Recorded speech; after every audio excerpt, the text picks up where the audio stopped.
When Sarah left that evening, I thought it was just another one of our arguments. She grabbed her purse, her tone cold, and said, "I'll return when I feel like it." The door closed behind her with a finality that made my stomach twist. We had fought before, but this time, there was something different, something distant in her eyes that made me realize she might not come back. For the first 2 days, I didn't text her. I wanted to give her space, to let her cool off. But by the 3rd day, silence began to eat at me. Her clothes were gone from the wardrobe, her charger missing from the socket, and even the mug she always used for coffee wasn't in the sink. It wasn't a break, it was an exit. When I finally texted her, asking where she was, her reply came hours later. "I'll return when I feel like it.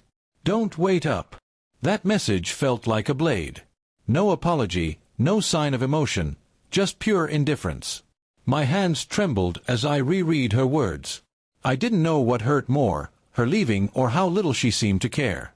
I tried to distract myself, went to work, and avoided our shared friends who kept asking if everything was okay. I lied and said she was visiting her parents. In truth, I didn't even know where she was. Every night, I'd stare at my phone, hoping for a text or a call that never came. Then one evening, while scrolling through social media, I saw something that froze my blood. A friend had posted a picture from a local restaurant, and there she was, sitting across from a man I didn't know. Her smile was carefree, the same one I hadn't seen in months.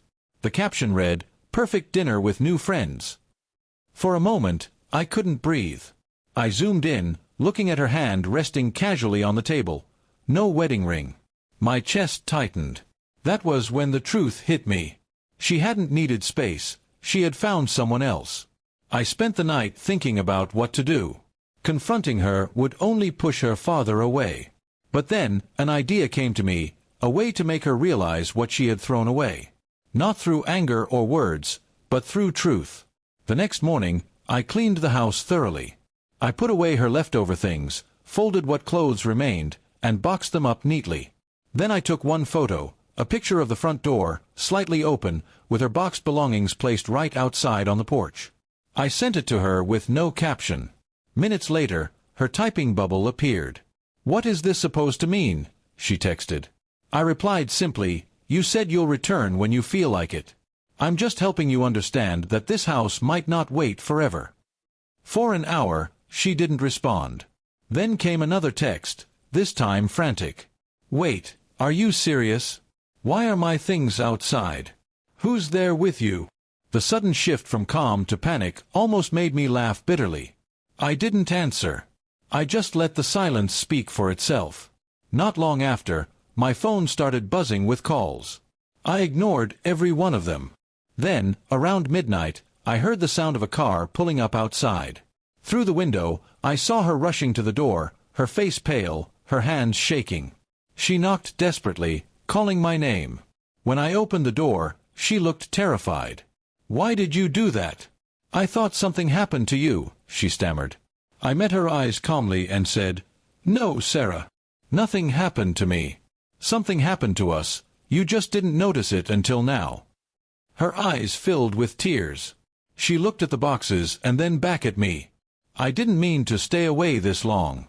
I just needed time," she whispered. I didn't answer right away. For once, I wanted her to feel the weight of her choices, the fear of losing something real. After a long silence, I said quietly, "Time is fine, Sarah. But respect and honesty can't be paused. You left me wondering if I even mattered." She lowered her gaze, guilt written all over her face. "I'm sorry," she murmured. I didn't forgive her right away. Trust, once cracked, doesn't mend easily. But that night, I saw the fear in her eyes, the realization that my silence wasn't weakness.